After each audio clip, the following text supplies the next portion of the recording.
এক সময়ের কথা, একটি ছোট্ট গ্রামে থাকত রহিম নামের এক সহজ সরল কৃষক।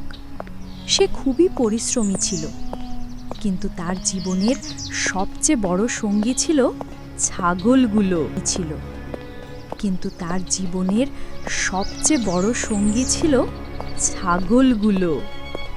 প্রতিদিন সকালে সূর্য ওঠার সাথে সাথেই রহিম তার ছাগলগুলো নিয়ে চলে যেত গ্রামের পাশের সেই সবুজ মাঠে।